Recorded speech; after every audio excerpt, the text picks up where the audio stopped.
Este video llega a ustedes gracias a la cortesía de Pana, el sabor que extrañas, el lugar que disfrutas. Y por Maffer Fereda Travel, viajes diseñados con el corazón.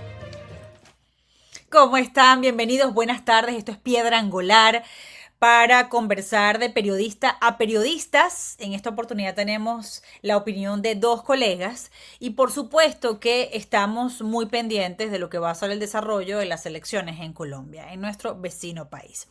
Vamos a probar también el criterio de quienes se desempeñan como nosotros en esta profesión de cara a los riesgos, de cara a las oportunidades que pueda encarar la nación neogranadina. También vamos a poner en su sitio cómo ha recibido, cómo ha impactado las más recientes decisiones, bombardeo, neutralización por parte de la administración Trump de figuras emblemáticas del crimen transnacional aupado por el régimen venezolano. Y vamos a hacer un recorrido también de actualidad, no solo sobre esto, sino también la aparición repentina del CNE, que tiene, por cierto, tenía 2 meses sin escribir en su canal de Telegram, ahora convocando una supuesta consulta popular. También vamos a hablar de las condiciones de seguridad para el eventual regreso de María Corina Machado, cómo está ahora la posibilidad de la llegada de inversionistas cuando no hay garantías, cuando no hay seguridad jurídica. Se le está haciendo fácil a la administración Trump concretar, materializar esta segunda etapa, o todavía hay que volver a la primera para terminar de limpiar el territorio, zonas sensibles, donde están los minerales, donde está el petróleo, para que esos inversionistas se queden más cómodos o se sientan más cómodos. ¿O será que esta etapa de recuperación ya la administración Trump está comprendiendo que no es tan fácil de ejecutar si no miras y si no alientas a la población y al propio inversionista con una fecha? La fecha de un cronograma electoral, ponerle ya día, hora a la posibilidad de eso, de concretar, de hacer más tangible la transición en Venezuela para que todo lo demás pueda fluir.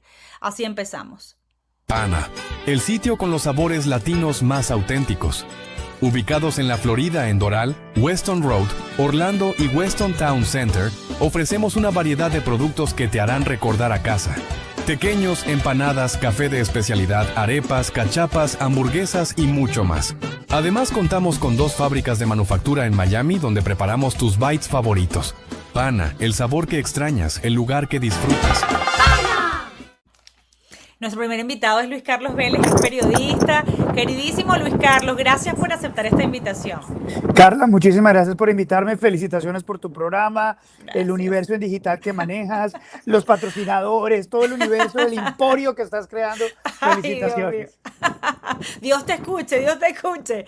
Pero mira, la verdad es que bueno, siempre hemos coincidido en nuestros espacios, y digo lo propio sobre tu trabajo y sobre tu plataforma, en la que me enorgullece muchísimo haber colaborado y poder hacerlo en el futuro. Pero la verdad es que sí, somos como el reflejo de 2 naciones en las que no es sencillo ejercer la profesión. Es una profesión de alto riesgo en las tierras de donde venimos, de donde somos nativos, y la verdad es que sí, también somos como un reflejo de cómo los periodistas han tenido que adaptarse a los nuevos tiempos, no solo para explotar las tecnologías, aprovecharlas para servirle a las audiencias e informarlas, sino también evadir la censura. Y de eso quería hablar contigo, porque obvio que estamos pendientes de lo que va a ocurrir en Colombia, estas elecciones presidenciales tan determinantes.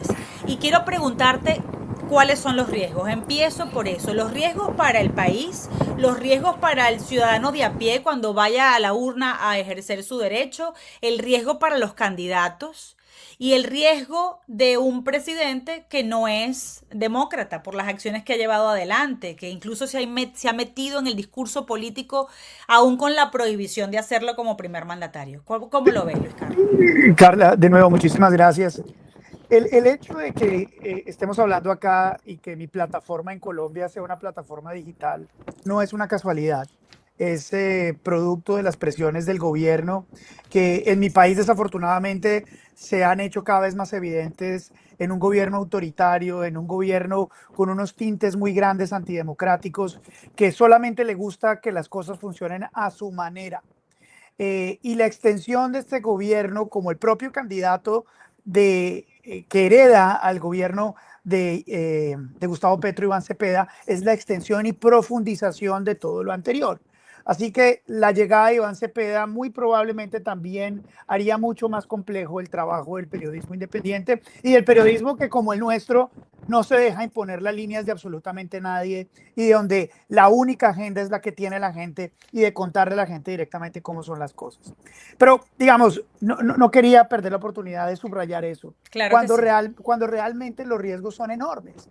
A ver, aquí estamos frente a la posibilidad de dos cosas. Ujú. Uno, la certidumbre que trae Iván Cepeda, Carla, de la extensión de la administración de Gustavo Petro en todo su esplendor, la continuidad, esa es una certidumbre de un gobierno que tiene malos números económicos, de un gobierno que tiene un pésimo récord en seguridad, de un gobierno donde se han extendido los números de narcotráfico, donde, mira estos dos datos, es que en mi país decimos una cosa que a los venezolanos estoy seguro les va a quedar. Dato mata relato.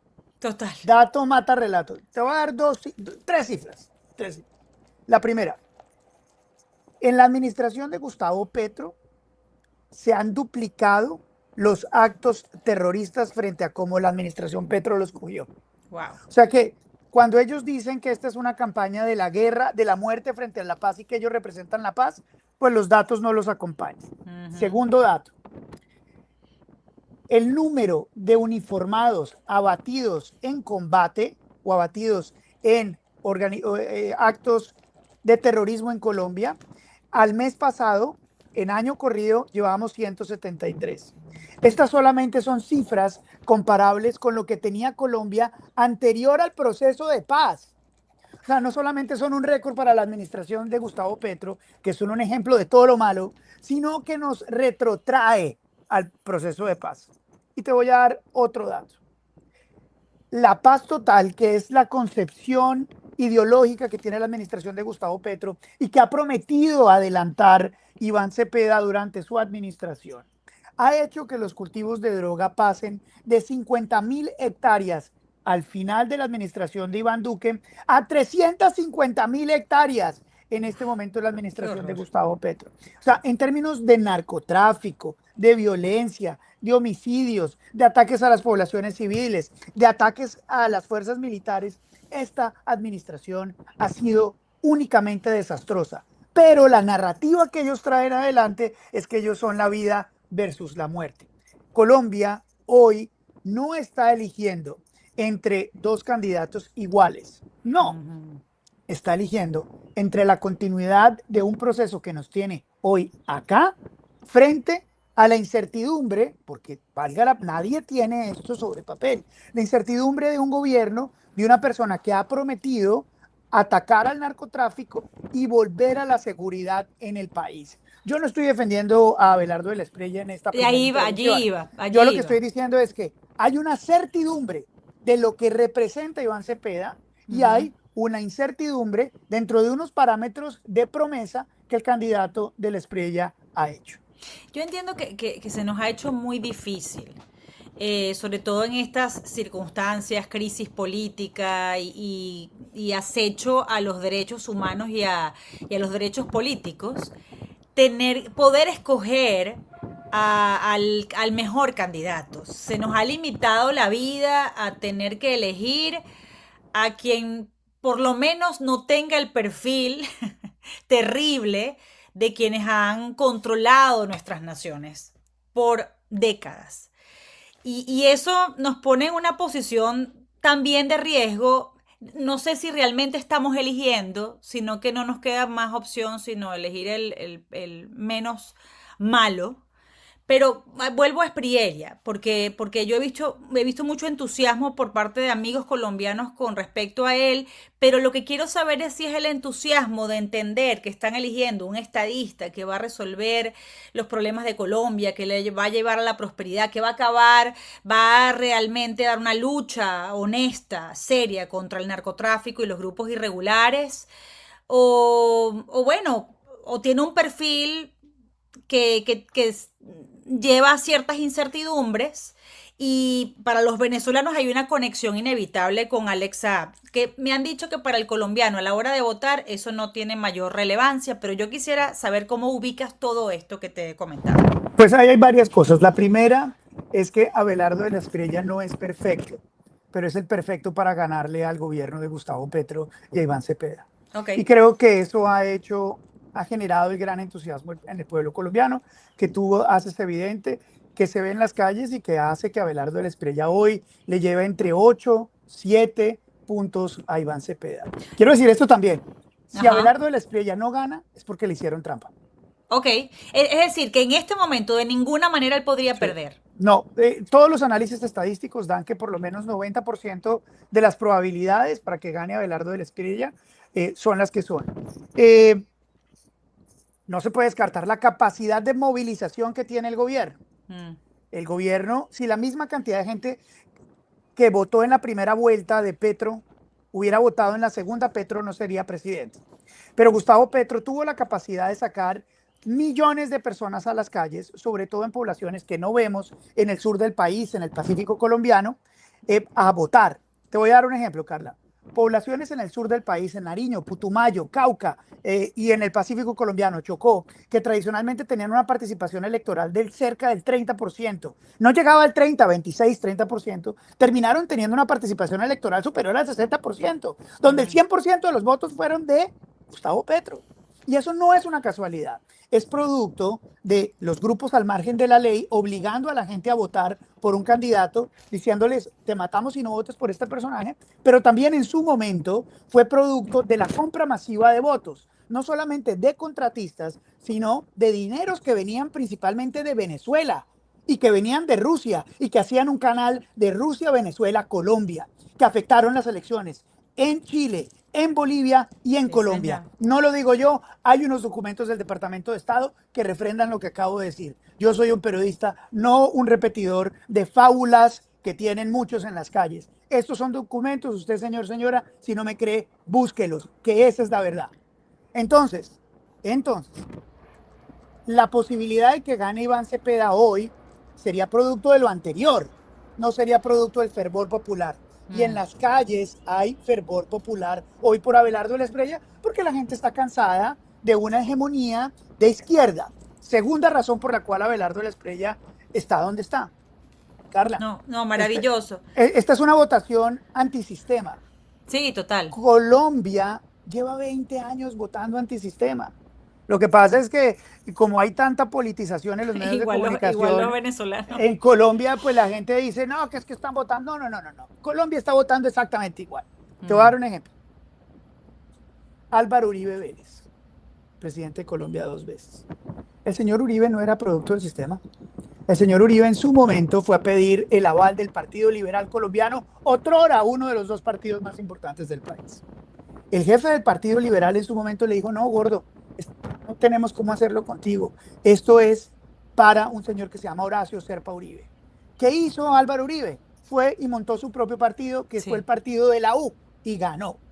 La gente votando antisistema, votando en contra de los liberales y los conservadores, y ganó un señor que se llamaba Álvaro Uribe. Álvaro Uribe luego pone a su heredero político, Juan Manuel Santos. Usted, señor, señora, tendrá la idea que quiera tener del señor. Esta no es la elección del señor.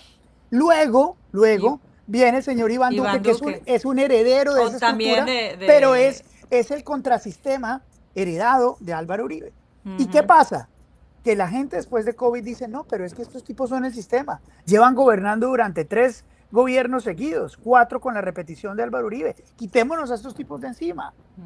Y votan por Gustavo Petro, antisistema. El antisistema.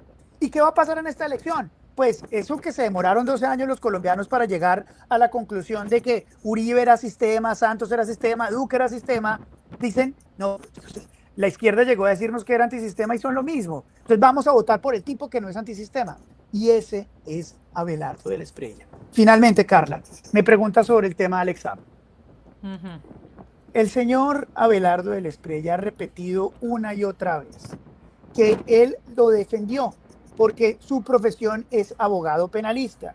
Él ha dicho una y otra vez que hay una condición, hay 2 condiciones para ser presidente de Colombia.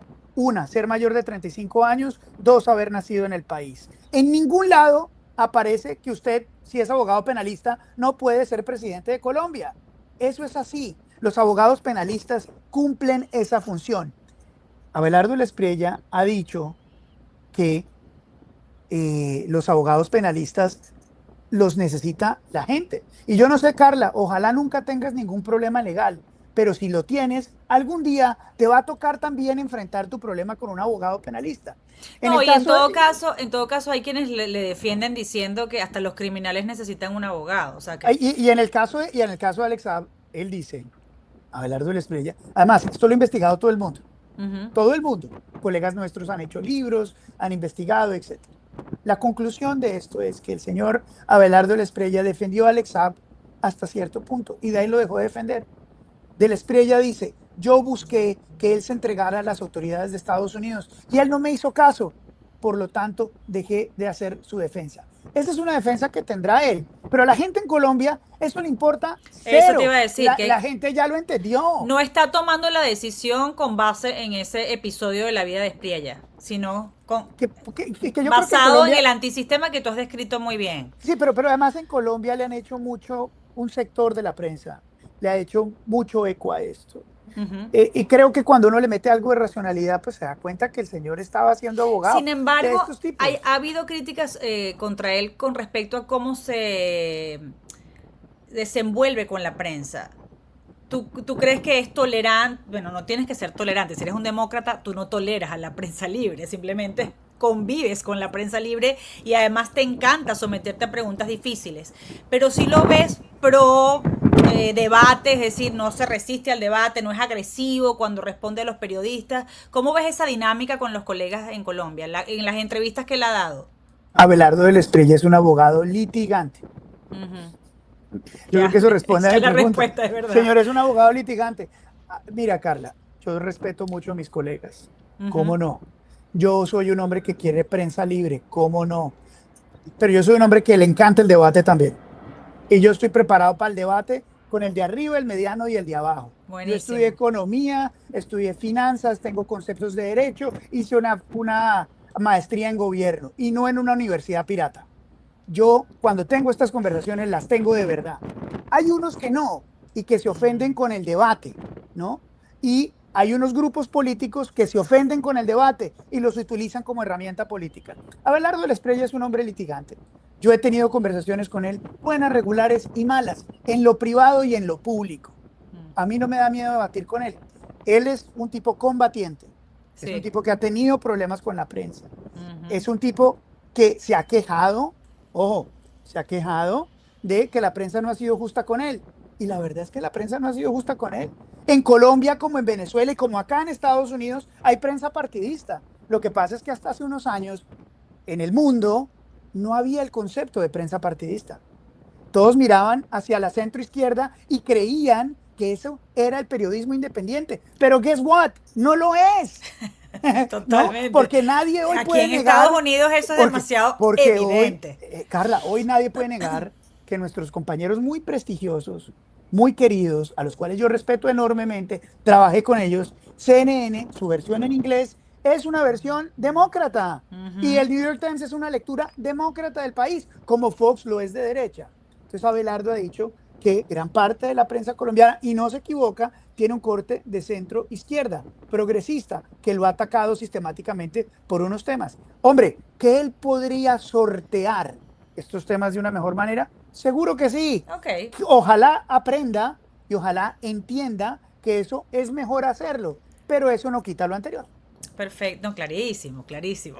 Me encanta que no hablas sin cortapisas, Luis Carlos, pero quiero hablar de un episodio... Las cortapisas no se hicieron conmigo. No, y para mí tampoco, la verdad, así que en eso coincidimos. Pero te quería preguntar por un episodio tristísimo, muy reciente, que de alguna manera empaña esta elección presidencial como lo es ahora. Se conmemora de alguna manera, pues, o se recuerda el atentado que terminó en el asesinato de Miguel Uribe. Y esa sombra que queda en la elección, ¿tú crees que de alguna manera ese episodio pueda manchar el desarrollo, la evolución de este proceso electoral? Te lo digo puntualmente para preguntarte si los candidatos están en riesgo ese día, si la gente está en riesgo ese día, si el régimen de Petro se atrevería a atentar contra su propia gente. Yo no soy capaz de hacer una afirmación de ese tipo. Lo que sí es cierto es que acá no está el mejor de los candidatos que había, y ese era Miguel Uribe Turbay. Y lo digo con un sesgo, y no me da pena decir. Yo estudié con Miguel, hicimos la maestría juntos, lo conozco como persona y como estudiante y como ejecutor de prácticas. Ese era el mejor que teníamos. Nos lo mataron. Lo mató la gente que hoy está a favor del narcotráfico y del terrorismo. Los beneficiados de la paz total. Ellos lo mataron. No lo digo yo, lo dice la justicia colombiana. Esa ha sido la conclusión preliminar de la justicia colombiana. Entonces, esta campaña ya tiene un muerto, y tiene un muerto de alto perfil y un gran candidato, que era Miguel. Un hombre joven, un hombre inteligente.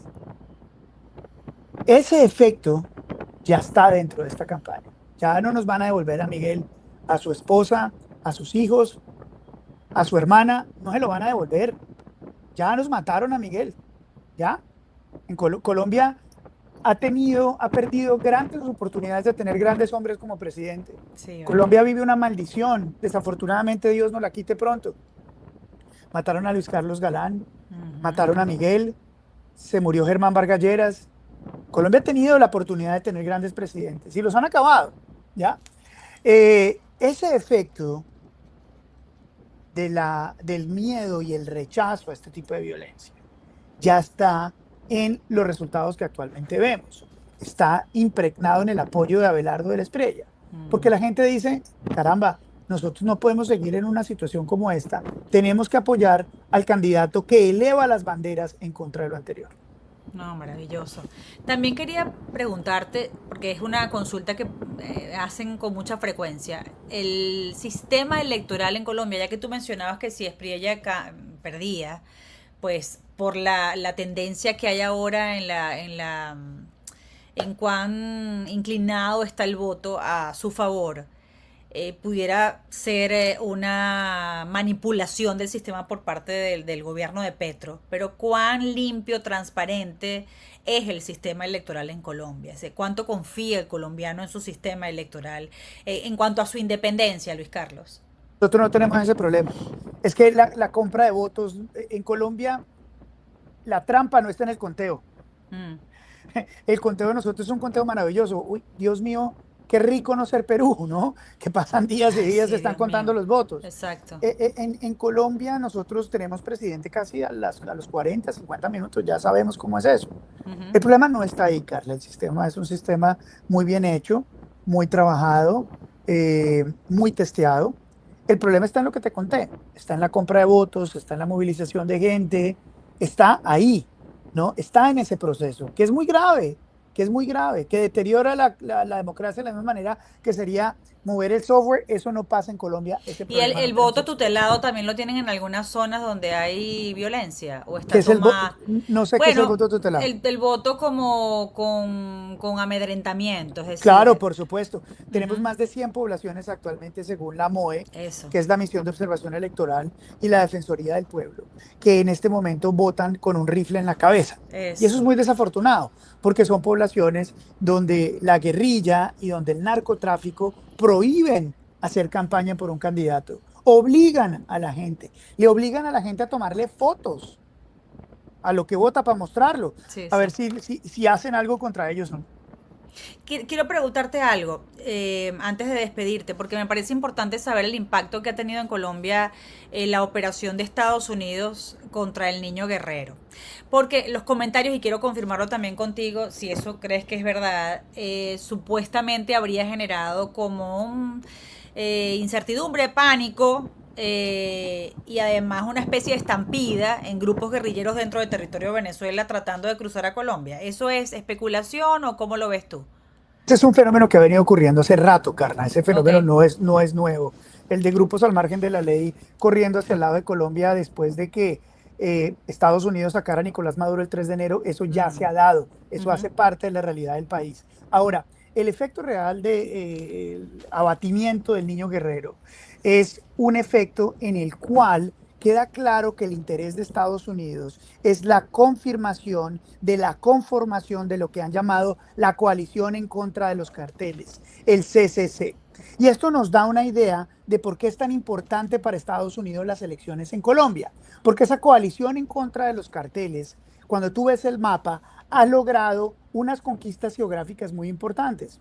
Ecuador, ¿cierto? Que es uno de los puentes más importantes del tráfico de coca, de hoja de coca, que viene de Bolivia, Perú, recoge en Ecuador para que sea procesada en Colombia y luego traficada a través o de Colombia o de Venezuela. La CCC ya tiene Ecuador, tiene a Venezuela, ¿no? A Delcy Rodríguez no le dicen nada, le dicen, oye, bombardeamos a tal sitio para que sepas, pero nada más. Ella es un títere y los militares venezolanos son unos títeres incapaces porque no tienen absolutamente nada. Si hubieran tenido todo lo que decían que tenían, hubieran salvado a Nicolás Maduro, pero ni radares, ni misiles, ni aviones tienen, no tienen nada. Habiendo dicho lo anterior, Estados Unidos ya tiene Venezuela, Ecuador, Guatemala y a México igualito. A México, le guste o no le guste a la presidenta Claudia Sheinbaum, la CIA y la DEA operan en la frontera. Le guste o no le guste a la presidenta Claudia Sheinbaum, ya tienen imputados a 9 gobernadores de Morena. Le guste o no le guste. ¿Qué pasa? Falta Colombia. Y todo esto sin Colombia no tiene sentido. Entonces, las elecciones en Colombia, la verdadera interpretación geográfica, regional, de lo que acabamos de ver con Chiquito Bueno. Yo sé que en Venezuela todos lo ven en el ombligo venezolano, pero como en Colombia, locos, hay mucho más que Venezuela y hay mucho más que Colombia. Los americanos ven esto como Colombia es el punto esencial de la lucha contra las drogas. No tiene ningún sentido haber hecho lo que hicimos en Venezuela, haber hecho lo que hicimos en Ecuador, estar pensando en hacer lo que estamos haciendo en Cuba si no hacemos algo en Colombia. Pensar que a ellos no les importan las elecciones en Colombia y que no van a hacer nada en Colombia es estar viendo Bluey todos los días y no saber qué está pasando. ¿A qué te refieres por ejemplo, con que harían algo en Colombia? Hombre, han advertido ya, ¿no? Que van a quitarle la visa, que van a meter en la lista de OFAC a los políticos corruptos y a los contratistas corruptos que son los encargados de comprar votos. Hombre, ya pusieron a Gustavo Petro en la lista del OFAC. Hombre, el ministro del Interior ya está en la lista del OFAC. ¿Que pueden hacer algo más esta semana? Estoy seguro que sí. A eso me refería, más allá de lo que hemos visto desde el punto de vista de la OFAC, ¿qué tipos de acciones esperarías tú? O sea, yo creo que esas son las acciones. Pronosticas? Yo creo que esas son las acciones. Seguramente se van a venir más acciones de ese tipo, sin duda. Van a fortalecer más de lo que han sido estas medidas. Sí, y seguramente otro pronunciamiento del presidente Donald Trump en esa medida o en otra medida, estoy seguro que sí. Una cosa más, el tren de Aragua, el propio Petro los defendía, decía que eran unos muchachos que no habían tenido oportunidad, pero en Colombia han tenido que apresar a cabecillas, algunos estaban en Chile y han debido tomar acciones incluso en coordinación con los Estados Unidos, ¿no? La presencia del tren de Aragua allí, porque muchos decían, sí, descabezas al tren de Aragua con el niño guerrero, pero esto es una medusa, tiene muchas serpientes con su propia cabeza dispersas en todo el hemisferio occidental. En Colombia, ¿cuán fuerte es esa presencia? Porque nada resuelve si tú limpias Venezuela, pero tienes Colombia también como una amenaza y una especie de refugio para estas organizaciones del crimen.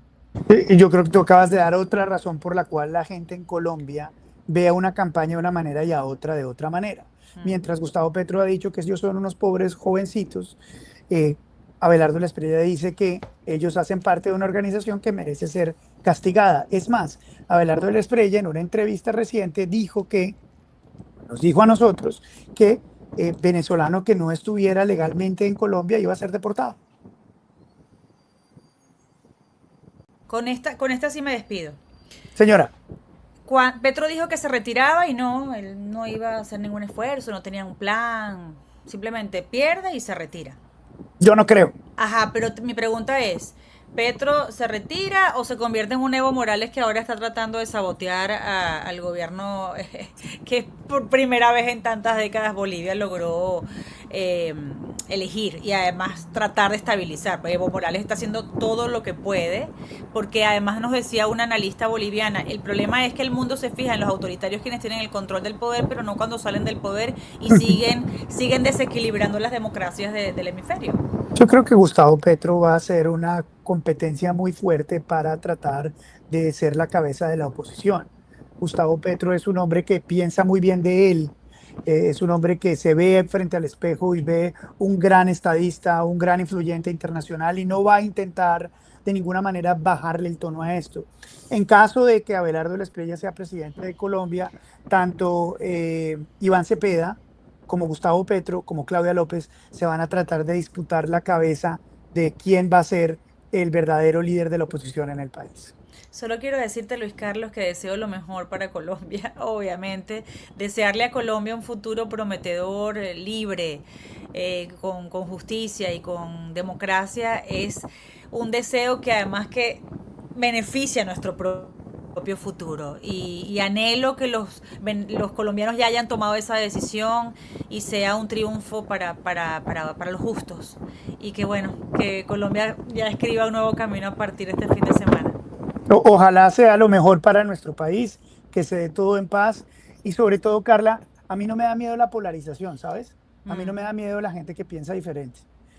Miedo sí me da que aquellos que están en el poder no puedan llegar a consensos, porque eso es lo que realmente marca la democracia. La polarización no, ese es un cuento de los medios extremos de izquierda. Polarización, claro, hay gente que le gustaba tener esclavos en Estados Unidos y hay gente que no. Eso lo solucionó un demócrata que se llama Abraham Lincoln y hizo un grupo de gobierno, que se llamaba Team of Rivals, rivales tratando de manejar el país. Eso es democracia. Pensar diferente no, ser vehemente no, respetar a quien piensa diferente sí. Gracias, querido Luis Carlos. Mucha suerte este Gracias, fin de semana. cuídate. Luis Gracias. Carlos Vélez, periodista colombiano, estadounidense, aquí en Miami. Voy a hacer una pausa pequeñita y voy a revisar otras noticias con mi querido Vladimir Kislinger, quien ya está listo para conversar también con ustedes. Ya vuelvo con él. Viajar no debería ser solo un destino, debería ser una experiencia que se sienta. Desde escapadas exclusivas, viajes de negocio, grupales o en familia. Creamos experiencias pensadas para ti, cuidando cada detalle de principio a fin. Explora, elige, reserva. Nosotros nos encargamos de hacerlo realidad. Maffer Fereda Travel. Viajes diseñados con el corazón.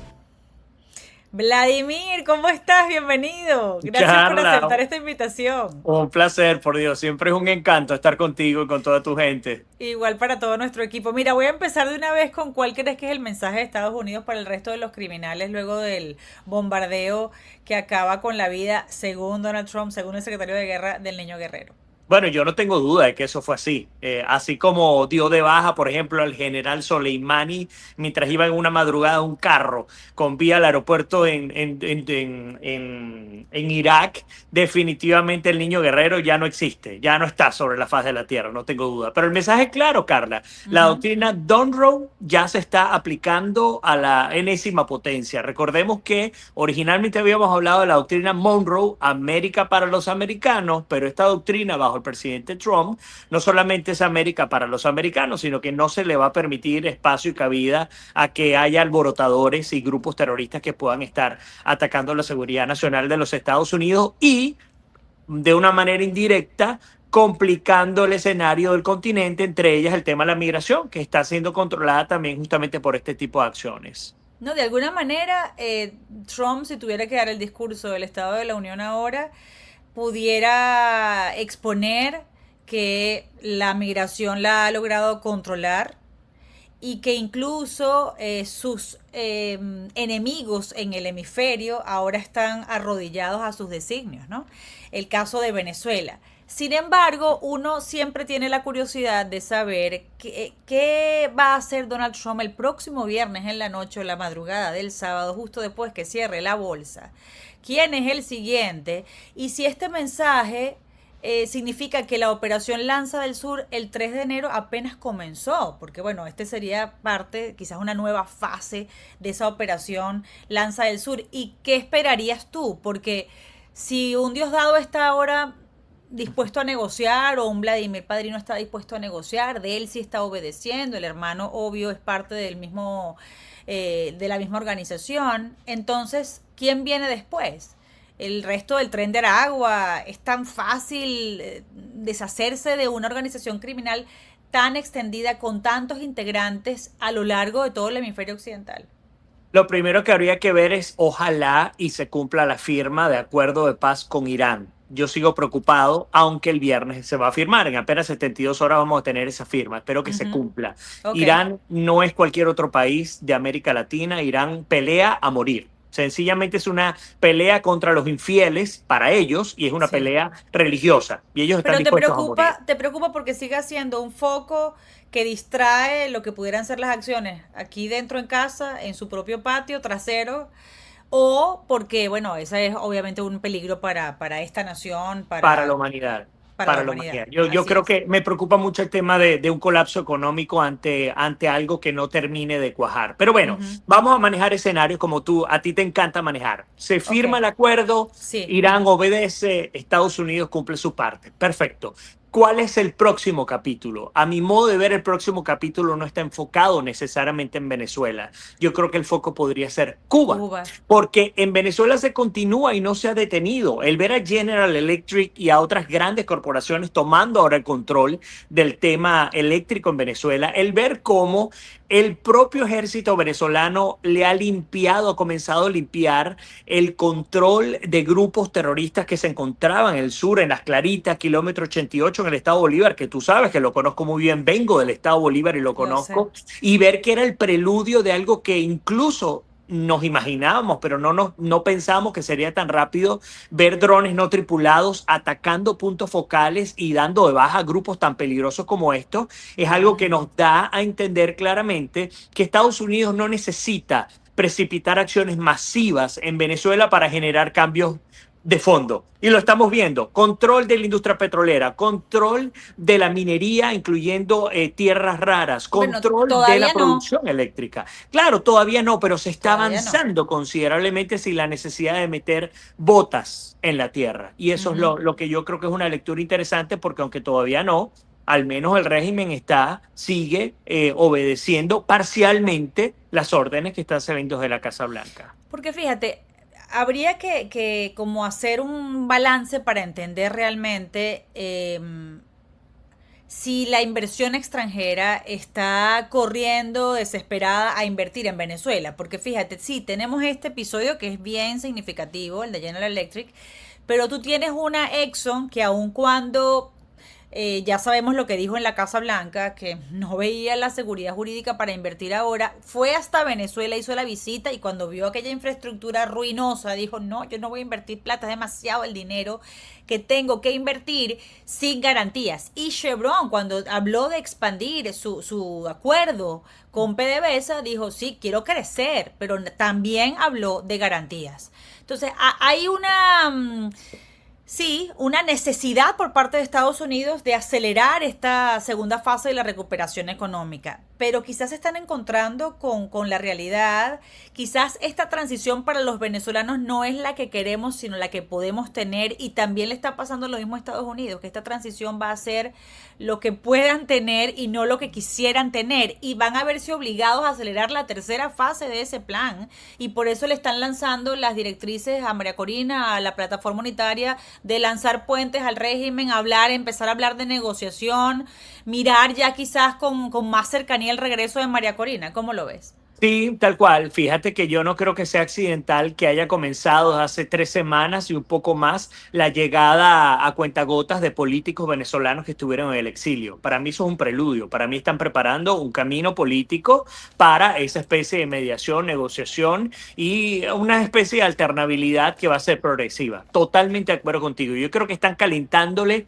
el camino a María Corina Machado. Ahora, yo no veo a María Corina Machado aún como una ficha inmediata e inevitable, ¿no? Y digo inevitable porque cuando tuve la oportunidad de conversar hace apenas 2 semanas con Rick Scott, que tuve una hora con él conversando cara a cara, me daba la impresión que María Corina la vendían como una más de las que podría tomar el liderazgo en Venezuela y no como la figura. Y aquí estoy separando mi corazón venezolano y el respeto, el cariño y el reconocimiento que tengo hacia ella como figura política, pero veo que el liderazgo en Estados Unidos, incluyendo el republicano, dice sí, María Corina es una figura importantísima, pero cuidado, dependiendo de cómo vaya el juego de poder, de pronto no es determinante en este momento. En este momento no, pero una más entre quiénes, ¿quién más hay? That's the whole point, como dicen acá, ¿no? Ese es el punto determinante y lo va a terminar siendo. Pero el asunto también tiene que ver con la potabilidad de las caras que se encuentran dentro del propio chavismo, aunque detestemos esta palabra, pero lo potable le conviene también al presidente Trump. Entonces, si yo administración Trump, mando órdenes a Venezuela y comienzo a ver que se están cumpliendo esas órdenes, yo puedo estirar un poco el tema de la elasticidad política a la que tanto se ha hablado. Entonces, ¿a dónde voy? Lo que tú dices, por ejemplo, yo creo que va a tener que haber una capitulación escrita en el cual se le dé las garantías probablemente a 100 años a estas empresas americanas, canadienses y europeas que se van a meter a vender a Venezuela. Y en eso María Corina fue la primera que habló, porque María Corina decía que Venezuela había que vender a los mejores postores en función a cada una de las características que tuviese. Además habló de una privatización total. Total. Con la supervisión del Estado, claro, es decir, todo lo que está en el subsuelo es nuestro, pero una vez que lo extraes, ya todo el camino es tuyo como empresario. Y la supervisión del Estado, entre comillas, porque la generación de riquezas en Estados Unidos se ha dado justamente porque el Estado no ha podido poner sus manos encima de esas riquezas. El capital privado es el que ha hecho que este país progrese de una manera increíble, ¿no? Inevitable, imparable. Entonces, en el caso de Venezuela, muy difícilmente lo entendemos, pero yo sí veo, Carla, que el Estado se está haciendo muy pequeño, que se están desarmando, aunque no con la velocidad que uno quisiera, pero yo te estoy sincero, yo tampoco quiero precipitar algo, porque me encanta que entre ellos no solo se estén desarmando, sino que tengan una guerra interna que no perdona a nadie. Fíjate que allí mencionas algo muy interesante, porque si nosotros tratáramos de ver el vaso medio lleno, pudiéramos llegar a la conclusión que han perdido la narrativa, que ya no hay manera en la que ellos puedan compartir una idea, hacer una propuesta, ya no tienen capacidad de persuasión, la gente más bien sabe, están en una posición de humillación y de vergüenza frente, no solo a la población que han sido sus detractores en estos más recientes años, sino del propio chavismo y el madurismo, si es que queda algo del madurismo, que ahora más bien denuncian de viva voz, primero que estos son unos traidores que traicionaron las ideas originarias de todo este movimiento, que además son vigilados, es decir, pasaron a ser víctimas los chavistas, de hace mucho tiempo lo son, pero las caras más emblemáticas.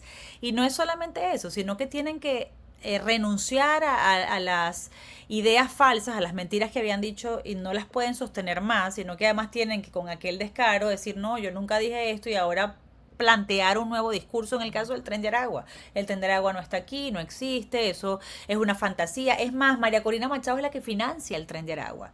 Y ahora resulta que el Tren de Aragua sí estaba allí, el Niño Guerrero siempre estuvo allí.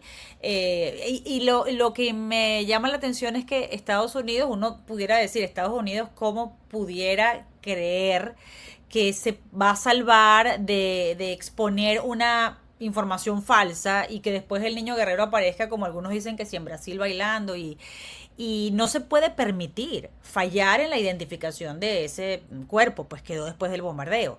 Y además de eso, el fiscal chileno que está investigando la muerte, el asesinato del teniente Ronald Ojeda, dijo que justamente desde hace un mes ellos habían corroborado que no estaba en Colombia, no estaba en Estados Unidos, sino que estaba en ese mismo lugar donde ocurrió el ataque. Mira, el mejor ejemplo para aquellos que todavía tienen dudas, porque bueno, siempre hay alguien que puede tener dudas, fue la operación del 3 de enero. Estados Unidos tuvo una capacidad de hacer algo que va a ser digno de película. Yo creo que no más de 2 años vamos a ver una película sobre este tema, sí, del haber tomado a Nicolás Maduro y a Silvia Flores, ¿no? Haber dado de baja a absolutamente todos, incluyendo un coronel de alto rango cubano que cuidaba a Maduro. Todos murieron. No hubo un solo americano que muriera pudiera, y fue una operación que duró solamente minutos. Entonces, cuando hay personas que dudan sobre el tema del niño guerrero, me hace recordar todas las dudas que el régimen nos sembró a nosotros durante décadas. Pero aquí no estamos hablando del régimen, aquí no estamos hablando de la oposición, aquí estamos hablando de una administración que no le ha temblado el pulso para atacar a quien tenga que atacar. Y lo estamos viendo con el caso de Irán, aunque ha sido el gran talón de Aquiles de la Sí, propia vale. administración Trump. De todas maneras, es interesante ver cómo esta administración nos ha enseñado que no era show, que no era humo, que era fuego. Justo antes del 3 de enero, ¿cuántas veces escuchábamos repetir, "No, eso es un pote de humo? En Estados Unidos no va a hacer nada"? Hay un precedente que la verdad, y yo en eso le doy la razón a los venezolanos, y es el 2019. Claro. 5.000 tropas para Colombia en la carpeta de John Bolton. Todas las opciones sobre Todas la las opciones sobre la mesa. mesa. Tienen Sí, sus días contados. Hasta el propio Iván sí. Duque dijo, ya salen 2 semanas, ¿te recuerdas? Que dijo algo Sí, como eso. claro. Que Maduro, y la verdad es que todo el mundo, todos nos quedamos con la pregunta de qué pasó aquí, por qué nos entusiasmaron tanto y esto no cuajó. Pero bueno, ahora no solo cuajó, sino que no sabemos hasta dónde están dispuestos a llegar. Y ya Correcto. entendimos que si el secretario de Guerra te habla desde Guantánamo y te dice que va a atacar a nuevos miembros de organizaciones terroristas, lo va a hacer, porque además lo anuncian. Y además, no solamente eso, Pete Hegseth lo anuncia incluso hablando del destino de Cuba estando en Cuba. O sea, Sí, sí. cuando uno ve este escenario del 2026, uno cree que está viviendo o un sueño, para aquellos que están del otro lado, una gran pesadilla, que uno no termina de entenderlo. Y es la realidad. Fíjate que cuando tú hablas del tema de esta especie de cortocircuito que está viviendo el chavismo en Venezuela, no nos metemos todavía a hablar sobre Cuba, pero en Venezuela, basta con ver lo que está pasando con el tema de Mario Silva, ¿no? Que es un tipo tan chocante, pero yo me he convertido en un fanático de su lloradera, porque es que es ver lo que nosotros vivíamos viviendo en carne Diario. propia. Entonces ahora el tipo anda llorando porque es que hay dos carros que lo están persiguiendo y uno de ellos no tiene placa. Y entonces esto se parece a la Cuarta República. Yo digo, este tipo no sabe cuánta gente persiguieron, desaparecieron y Claro que lo asesinaron sabe, en por la supuesto Quinta que lo sabe. República. Entonces es muy, y la verdad es que uno se siente, y perdóname Carla, pero uno se siente hasta bien. Porque uno dice, pues bienvenido a la vida de los que tuvimos que huir y bienvenido a la vida de tanto mártir en Venezuela. Y ni siquiera le ha tocado absolutamente nada de lo que le ha tocado vivir a cuánta gente que ha sufrido. Pero, y para cerrar la idea, sigo insistiendo, el desmontaje del chavismo en Venezuela ha sido en tiempo récord, y algo que es más importante todavía, Carla, y esto lo decía María Corina, y contigo lo he hablado 10 veces más de lo que lo ha hablado conmigo. María Corina decía que tenía que haber un cambio cultural, espiritual, de distinta índole. Pero ¿sabes qué? 27 años no fueron suficientes para cambiarle la mentalidad al venezolano, y esa es la preocupación que hay sobre Cuba, que son 70 años donde se crearon, donde generaciones enteras han vivido bajo el comunismo, pero en Venezuela resulta que el comunismo te duró 15 minutos después del 3 de enero. El Sí. comunismo se desapareció inmediatamente. Sí, no, es que ¿Qué sí, pasó? la verdad es que los venezolanos somos tan únicos.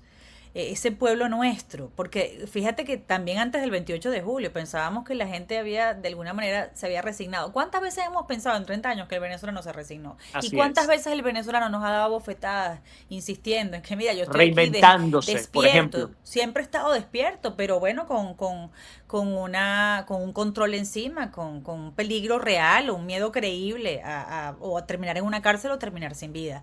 Y yo Así creo que es. sí, la confianza, esa es la palabra, mi palabra favorita de este tiempo, confianza. Hay algo que no tiene posibilidad de alguna manera de contar con eso el régimen, y es eso, en la confianza. Ahora solamente están en medio de dudas, en un mar de dudas, en un mar de incertidumbre, en un mar de negociaciones, de desdecirse, de renunciar a lo que han sido. Pero hay algo que quería compartir contigo también, porque estoy observando que sí, que hay un 3 de enero, hay un Alex Saab, hay un niño guerrero, y la pregunta es quién es el siguiente, ¿no? Tomando en cuenta que tienen a un Gorrín, se supone también tras las rejas, que ahora la propia Delcy parece que, según Sadir Mundaraya, mandó a retrasar el juicio contra los PDVSA Cripto para decir que no le creen a Tarek El Aissami, que lo han torturado, para ella no terminar manchada y tratar de postergar eso lo más que pueda. Pero ¿cómo ves tú el hecho de que ellos en este momento se estén traicionando, y cuál es para ti el nombre que pudiera surgir ahora entre esa lista negra que tiene Delcy Rodríguez? Bueno, va progresando, ¿no? Van agarrando de la base hasta lo más alto. Y lo más alto, por supuesto, un Diosdado Cabello. Yo no creo que sea el próximo. Yo creo que sí va a ser uno de los próximos, pero todavía no. Tú hablabas del tema de Gorrín, pero hay algo importantísimo. Dentro del reemplazo de las fichas del chavismo en Venezuela, esas fichas que están siendo reemplazadas son las primeras que están quedando vulnerables para ser entregadas como esas fichas de canje, ¿no? Pero definitivamente creo que una de las cosas que finalmente, o una de las figuras que finalmente va a terminar recibiendo este destino, aunque no lo quiera, va a terminar siendo Diosdado Cabello, y por una razón fundamental. Él no se está ganando el salvoconducto que se están ganando los hermanos Rodríguez, porque aunque nos moleste, los Rodríguez se están ganando ese salvoconducto, sea porque ya negociaron con la CIA previamente, sea porque fueron los grandes traidores, sea porque están formando parte de la transición y el desmontaje interno, sea por cualquier razón, esta gente se está salvando el pellejo. Yo no los veo ellos pagando cárcel, al menos no por ahora, pero figuras como Diosdado Cabello tú no les puedes lavar la cara, no hay manera de que tú puedas lavarle la cara. Y más cuando tú les quitas el control, porque si te das cuenta, Carla, ya ni la Fuerza Armada, es decir, ya ni el control legal, ni el control paramilitar de las fuerzas en Venezuela está en manos de esta gente. Por eso es que no vemos ningún colectivo actuando,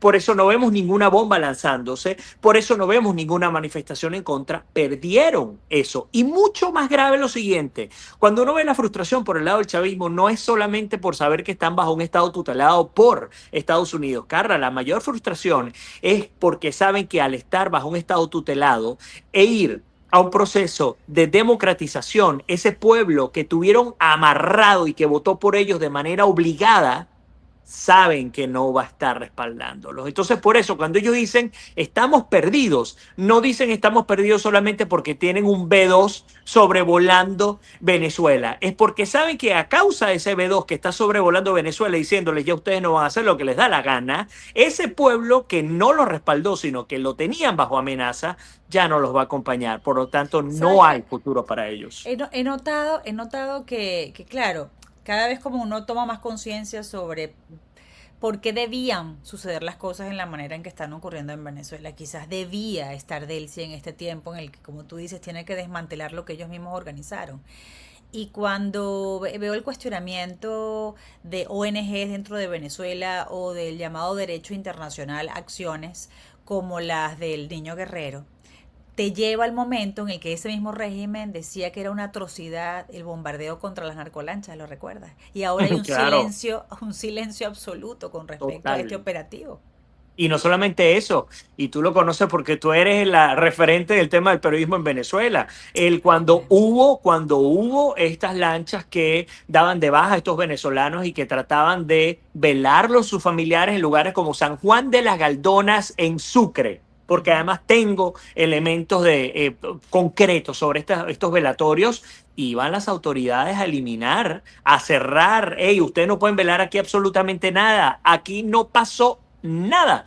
Y es interesantísimo eso que estás comentando tú, porque uno al principio, Carla, porque le costaba entender a uno por qué quedaba esta gente encargada de un interinato, de una especie de Sí. transición, por qué ellos y por qué no otros. Hoy en día uno dice, imagínese si Mara Corina o cualquier otra figura de la oposición hubiese hecho el 10% de lo que ha hecho esta gente. Imagínense una modificación de la ley de hidrocarburos, una firma con las grandes petroleras estadounidenses, la entrega del sistema eléctrico a los americanos, Sí. un bombardeo con un dron no tripulado encima de esta gente. Olvídate. Y lo cierro de esta manera. ¿Por qué yo veo a un continente cambiando drásticamente? Tenemos este fin de semana la segunda vuelta electoral y lo acabas de hablar con Luis Carlos, Ujú. con Abelardo de la Espriella, con una ligera ventaja. Yo creo que finalmente él va a llevárselo sobre Cepeda.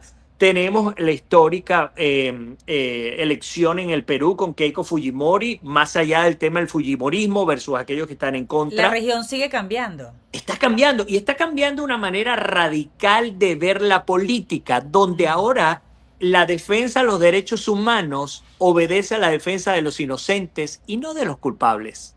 Y por eso es que lo traigo acá, porque el tema del niño guerrero, y si habían 3 madres dentro de ese lugar, o habían 5 amigos en el lugar, está quedando a un segundo plano en función al daño de quienes están allí. Y es lo que está pasando incluso dentro de Estados Unidos, es lo que está pasando en El Salvador, donde por cierto ya tienen no sé cuántos meses, ya cumplieron sin un solo asesinato en El Salvador. Y eso es lo que la gente está comenzando a ver. Cuando escuchan y dicen, oye, qué interesante un Bukele que dice, yo no le voy a dar pollo a los presos hasta que los salvadoreños no te coman un pedazo de pollo, una proteína, porque se lo tengo que dar a los presos. Se le acaba el argumento a las organizaciones defensoras de derechos humanos. No estoy diciendo que no se deban cumplir, pero creo que la practicidad, la realpolitik también tiene que comenzar a ser aplicada con una visión disruptiva, no político tradicional, y que finalmente va a hacer que nuestros países también reduzcan el gran problema para Estados Unidos, que ha sido la migración, el contrabando, la droga, etcétera, etcétera, porque el desarrollo inevitablemente va a venir.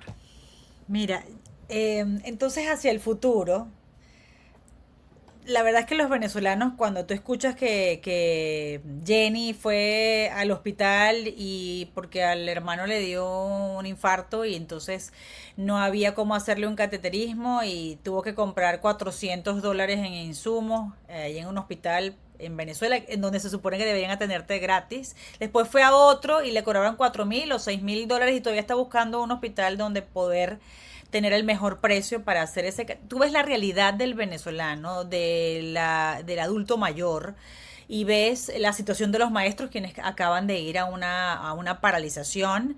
Y esto que no entiende de tiempo, porque ese es el día a día del venezolano, el dólar hacia arriba, la economía, todo carísimo, y la gente se pregunta, quizás si me dieran una fecha yo pudiera tener todavía la paciencia de esperar, porque ya tengo una meta, ya sé que va a llegar ese día y tiene nombre y tiene hora en el que voy a poder votar para que esto empiece a cambiar. Y le da como un impulso para continuar resistiendo. ¿Cómo ves tú la necesidad de esa fecha, de ese cronograma? Sé que tienes que irte, pero un minutito. No, por Dios, esta conversación está más importante que cualquier otra cosa. Yo diría lo siguiente, Carla, el cambio comenzó ya. El cambio no comienza con una fecha electoral, el cambio no comienza con una elección presidencial, el cambio comenzó incluso antes del 3 de junio, y eso, perdón, del 3 de enero, eso lo tenemos que entender. Ahora, no hay manera que tú puedas hablarle a un venezolano que se encuentra en nuestro país y que está sufriendo, que se está muriendo de hambre o que está muriendo porque no tiene medicina. No hay, políticamente hablando, no hay solución mágica para esto. Y pongo el ejemplo de lo que pasó con Milei cuando tomó una Argentina quebrada por Alberto Fernández. Duró más de un año en el que los argentinos sufrieron una barbaridad hasta que se llegó al déficit cero en Argentina, y aún así sigue siendo difícil. Ahora, después de 27 años de destrucción, en Cuba después de 70 años de destrucción, en Nicaragua donde ya tienen casi 30 también de destrucción, las cosas no se pueden resolver desgraciadamente de un día al otro. Ese es el problema. No hay, ni siquiera con una elección, una fecha en la que nosotros podamos decir, ya en 5 meses nosotros vamos a poder comer tranquilos y ya todos los hospitales van a estar reabastecidos. Y va a ser muy importante el discurso de María Corina, así como en la campaña. Sí. Yo no te ofrezco soluciones mágicas, te ofrezco trabajo y sacrificio, porque esto lo vamos a tener que sacar adelante juntos. Y ese discurso y ese liderazgo y esa estratega que Dios mediante pueda llegar al poder en ese lenguaje sincero y honesto, es la que va a poder calmar a un pueblo que tendrá que entender que esto va a tener que ser paso a paso. Vladimir, muchísimas gracias por haber estado con nosotros, de verdad que lo valoramos mucho, ya te extrañábamos en este programa.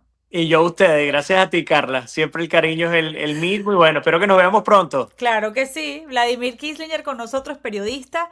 Amados, esto va a quedar grabado para que lo puedan volver a ver y para que rieguen la voz y otros tengan acceso a estos súper análisis que han compartido con nosotros dos queridísimos periodistas, uno de Colombia, uno venezolano-americano, aquí en Piedra Angular. Nos encontramos esta tarde a las 6 en punto.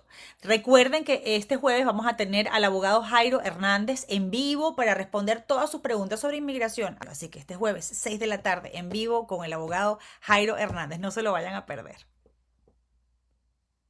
Viajar no debería ser solo un destino, debería ser una experiencia que se sienta. Desde escapadas exclusivas, viajes de negocio, grupales o en familia. Creamos experiencias pensadas para ti, cuidando cada detalle de principio a fin. Explora, elige, reserva. Nosotros nos encargamos de hacerlo realidad. Maffer Fereda Travel. Viajes diseñados con el corazón.